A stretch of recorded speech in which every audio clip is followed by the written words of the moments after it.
바다만 오면 된다고요? 10%는 제가 받고 나머지만요?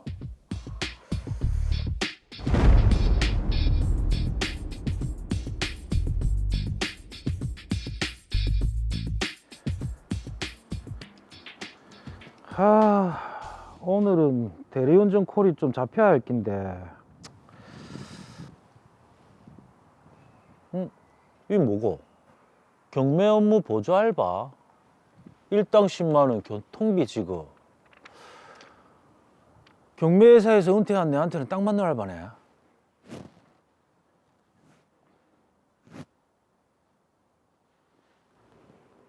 예. 저 광고 보고 전화드렸습니다. 예. 경매 업무 보조 알바요. 네, 경력이 좀 있으세요? 예, 제가 그 경매회사에서 일하다가 은퇴했거든요. 그럼 잘하시겠네요. 저희가 채권 출심도 하고요. 경매에 넘어온 물건을 싸게 매입을 해서 다시 파는 업무를 하고 있습니다. 그런데 지금 계시는 곳 거주지가 혹시 어떻게 되실까요? 예, 그 부산입니다. 저희가 사무실이 서울에 있는데, 그럼 부산 지역에 채권 출심 일도 하고 경매 물건 시세 파악 업무 같은 거 그것도 같이 좀 도와주시고 하시면 좋겠네요.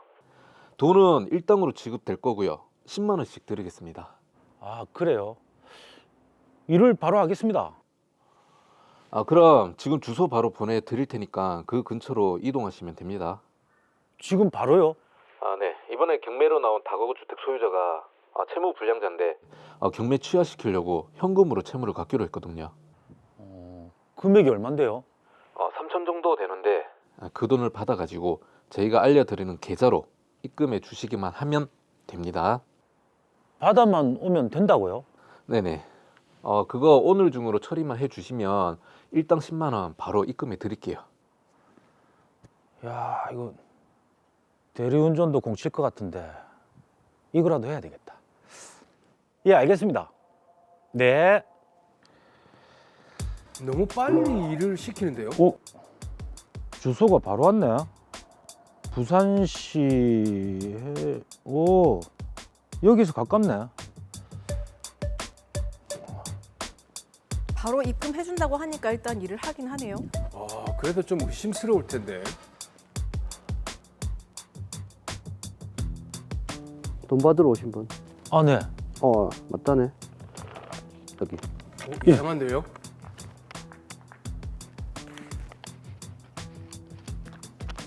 아무것도 안 물어보네.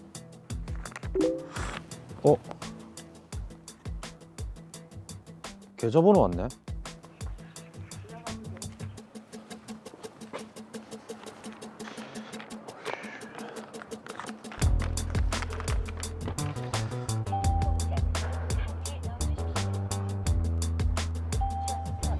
당신을 보이스피싱 전달책으로 체포합니다. 예?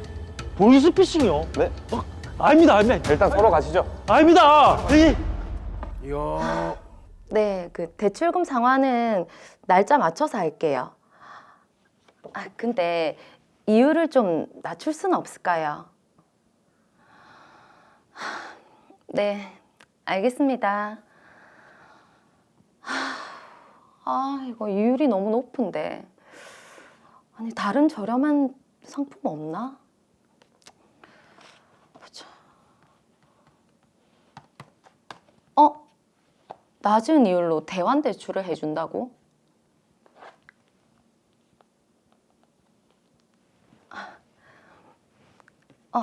저 대환 대출이 가능하다고 해서 연락드렸거든요. 네, 가능합니다.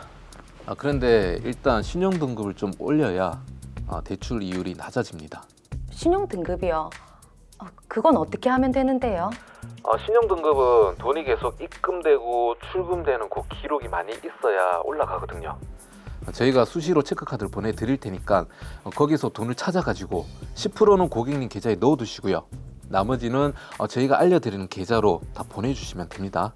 아니, 10%를 제 계좌에 넣으라고요? 네, 입출금 기록이 있어야 하니까요. 그렇게 한 달 정도 하시면 신용 등급이 올라가니까 그때 조금 저렴한 이율로 대출을 갈아타시면 됩니다. 그럼 제 계좌에 넣은 돈은요? 한 달 정도 모았다가 그거 다시 빼가지고 저희 직원한테 전달만 해주시면 됩니다. 정말 이렇게만 하면 신용 등급이 올라가는 거예요? 그렇다니까요. 저희가 문자 보내드릴 테니까 주소를 알려주세요. 그러면 체크카드 바로 보내드리도록 하겠습니다. 네. 체크카드를 보내준다는 것도 이상한데요. 이야. 이거 이상한 거 아니겠지? 뭐 일단 내가 손해볼 일은 없는 것 같으니까. 어허, 이상한데요. 의심이 들긴 했지만 전 일단 그들이 시키는 대로 했습니다. 그런데 한 달 뒤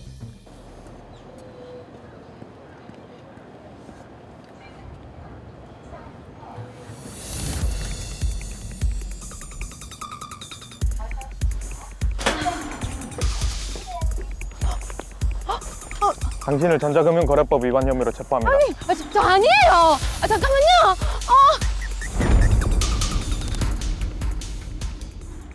자, 힘든 상황에서 돈을 좀 벌어보려다가 체포된 우리 정수진 씨, 또 김경호 씨 이야기입니다. 그렇습니다. 두 분이 체포됐기 때문에 네. 빨리 사건을 해결해야 될 것 같습니다. 사건 정리합니다. 김경호 씨는 경매정보회사에서 은퇴한 후 대리운전 일을 하면서 생활비를 마련하는 중인데요. 어느 날 경매 업무 보조, 일당 10만 원 및 교통비 지급이라는 광고를 보고 고수익 알바라고 생각해 박진영 씨가 일하고 있는 업체에 연락을 합니다. 이 업체는 채권 추심, 경매 물건 매입 등을 한다면서 김경호 씨에게 지방의 업무를 맡아달라고 했고 김경호 씨는 이를 수락합니다. 그러자 채무불량자의 현금을 받아서 계좌로 입금을 해달라고 했습니다. 이 지시에 따른 김경호 씨, 최정수 씨로부터 현금을 전달받은 후 업체가 알려준 계좌로 송금을 했는데요. 현장에 잠복 중이던 경찰에 체포되고 말았습니다. 또 다른 사안인데요. 정수지 씨는 저렴한 이율로 대환대출을 바꿔준다는 광고를 보고 업체에 연락을 했습니다. 업체 측에서는 신용등급을 올려야 한다면서 수시로 보내주는 체크카드에서 돈을 인출해서 10%는 정수진 본인 계좌로 넣고 나머지는 지정한 계좌로 보내는 방식으로 입출금 기록을 늘려야 한다고 했습니다. 정수진 씨는 이들의 지시 그대로 따랐는데요. 약 한 달쯤 되던 어느 날 보통처럼 전달받는 체크카드를 이용해서 돈을 인출하려다가 현장에 잠복 중인 경찰관에게 전자금융거래법 위반 혐의로 현장에서 체포됩니다. 자, 지금 이제 사례가 두 가지인데요. 최지원 변호사님 하나씩 따져봐야 될 것 같습니다. 자, 먼저 김경호 씨, 보이스피싱 범죄에 연루가 됐네요. 네, 김경호 씨는 범죄인 줄 모르고 이제 가담을 했겠지만 보이스피싱 범죄에 연루되면서 처벌을 좀 받게 된 것 같습니다. 네. 그 2021년 한 해 동안만 하더라도 보이스피싱으로 인한 피해 금액이 무려 1,682억에 이른다, 뭐 이런 기사도 있었는데요. 예. 그래서 이제 해당 범죄의 심각성이 나란히 이제 부각이 되니까 이제 검찰과 법원은 보이스피싱 범죄자들에 대한 처벌 수위를 날로 지금 올리고 있는 수준입니다. 최근에 이제 보이스피싱 처벌 수위를 이렇게 계속 올리다 보니까 김경호 씨 같이 단순 인출책마저도 실형을 피하기 좀 어려운 뭐 그런 경우도 많이 있습니다. 네. 그래서 이런 사안을 좀 심각하게 인지를 하고 신중하게 대응하는 것이 좋겠습니다. 자, 보이스피싱 범죄 연루가 됐기 때문에 실형을 받을 수도 있다라고 말씀하셨는데, 자, 그럼 지금 김경호 씨는 정확히 어떤 죄목으로 처벌을 받게 되겠습니까? 네, 김경호 씨와 같은 경우에는 고의의 정도에 따라서 사기나 또는 이제 사기 방조 혐의로 처벌을 받게 될 가능성이 높습니다. 아니 지금 김경호 씨 같은 경우에는 그 범죄 조직에 가담이 된 사람이 아닌데도 불구하고 사기나 사기 방조가 가능합니까? 네, 이제 이 부분이 최근에 많이 쟁점이 되고 있는데요. 실제로 이제 하급심 판결 중에는 의심스러운 정황을 외면하고 무책임하게 이제 보이스피싱 조직원들의 지시를 이행하는 것도 약한 형태의 고의나 순차적 공모의사가 있다라고 봐가지고 사기 방조가 아닌 심지어 사기죄의 공범으로 처벌하는 경우도 많이 있습니다. 자, 그래도 지금 김경호 씨 같은 경우에는 범죄 의도가 없었고요. 더구나 이게 범죄인 줄 모르고 연루가 됐는데 뭐 이런 부분 정상 참작이라든지 반영이 안 됩니까? 네, 사실 김경호 씨의 경우에는 사례에서 보는 것처럼 실제로는 이제 다른 사람으로부터 돈을 받아가지고 이제 현금으로 입금하면서도 이제 그게 보이스피싱 범죄인지 정확하게 인식은 못했던 것으로 보이긴 합니다. 예. 그리고 이제 이런 사정을 충분히 잘 입증을 하면 양형에 참고가 될 수 있긴 합니다. 이제 다만 최근 판결들을 좀 보면 보이스피싱이라고 이제 분명하게 인식하지 못했다 하더라도 그 피해 금액이 큰 경우에는 실형을 받는 경우까지도 있습니다. 자, 그러면요. 지금 김경호 씨는 처벌이 어느 정도가 나올까요? 우선 이제 사기죄의 경우에는 형법상 10년 이하의 징역 또는 2천만 원 이하의 벌금형에 처해질 수 있습니다. 그리고 이제 현재 양형 기준에 따라서 보면 이제 피해 금액이 1억 원 미만인 경우에도 보통 이제 징역 6개월에서 이제 1년 6월 뭐 그 사이에 징역형이 선고될 수 있는 것으로 그 형의 범위가 규정되어 있습니다. 네. 이제 다만 만약 김경호 씨가 이제 수사 과정에서 뭐 범죄에 연루된 사정을 충분히 잘 입증을 해서 사기죄 공동정범이 아니라 이제 방조범으로 기소가 된다면 이보다 더 감경받을 수 있기는 합니다. 뭐 그리고 이제 그 외에도 따로 이제 합의를 한다든지 네. 아니면 이제 다른 양형 참작 사유들이 좀 있어서 이를 잘 입증을 한다면 양형 기준상 상당히 감경받을 수 있는 여지는 있습니다. 네. 자, 그러면 결과적으로 보이스피싱에 연루만 된다면 무조건 지금 처벌을 받는다는 건가요? 그런 것 같은데. 네, 사실 이제 드물기는 하지만 가끔 무죄가 선고되거나 아니면 또 처벌을 받지 않는 경우가 있기도 합니다. 예. 이제 이거는 결국 이제 보이스피싱 범행에 가담한다는 점에 대한 고의를 인정할 수 있느냐, 뭐 이런 여부에 따라서 고의가 전혀 없다, 뭐 전혀 인정될 수 없다, 뭐 이런 특별한 경우에는 아주 드물게 무죄가 선고되는 경우도 있습니다. 다만 이제 형사상 무죄를 뭐 받거나 처벌을 받지 않게 되는 경우라고 하더라도 민사적으로는 보이스피싱 피해자들에게 손해배상 책임을 일부 부담하게 되는 경우가 많습니다. 이야, 이게 돈이 없어가지고 좀 벌어보려고 아르바이트를 했다가 형사처벌에 손해배상까지. 야, 눈 뜨고 코베 가는 이 정말 무서운 범죄네요, 보이스피싱이. 자, 그리고 김경호 씨처럼 보탬이 되겠다고 하는 사람들도 있지만 네. 요즘에는 좀 편하게 일하고 그렇지. 쉽게 돈 벌기 위해서 네. 이 고액 아르바이트를 하는 젊은 세대들이 많다고 하는데 그러다 보니까 보이스피싱 범죄에 가담하게 되는 경우도 종종 있다고 하더라고요.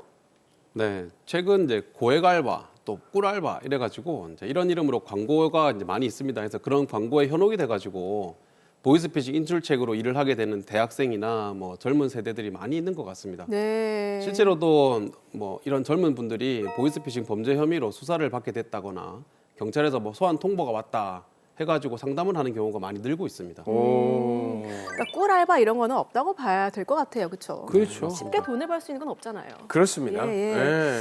자, 그리고 지금 정수진 씨의 경우 또 다른 사례입니다. 대출금리를 낮출 수 있다는 말을 믿고 체크카드를 받았는데 이게 전자금융거래법을 위반했다고 했거든요. 이 어떻게 된 건 자세히 설명을 좀 해주세요.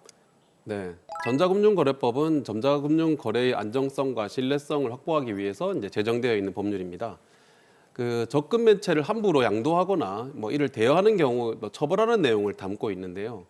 정수진 씨의 경우에는 전자금융거래법 제6조 제3항에서 규정하고 있는 적금 매체를 양도하거나 양수하는 행위 또는 그 범죄에 이용될 것을 알면서 적금 매체를 대여받거나 보관, 전달, 유통하는 행위 뭐 이런 혐의로 아마 수사를 받게 된 것으로 보입니다. 아니, 잠깐만요, 변호사님. 이 접근 매체가 또 어려운 말이 나왔는데 무슨 매체입니까? 뭡니까 이게? 네.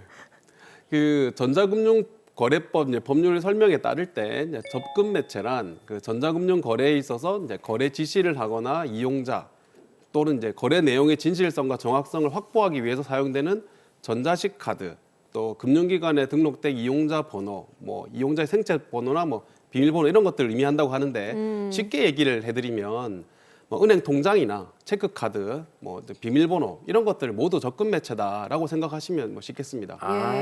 그리고 이런 은행 통장이나 체크카드를 타인에게 함부로 이제 빌려주거나 사용하게 하면 접근 매체의 대여에 해당해가지고 처벌받을 수 있습니다. 그러면 변호사님 보시기에 지금 정수진 씨는 실형을 받게 되겠습니까?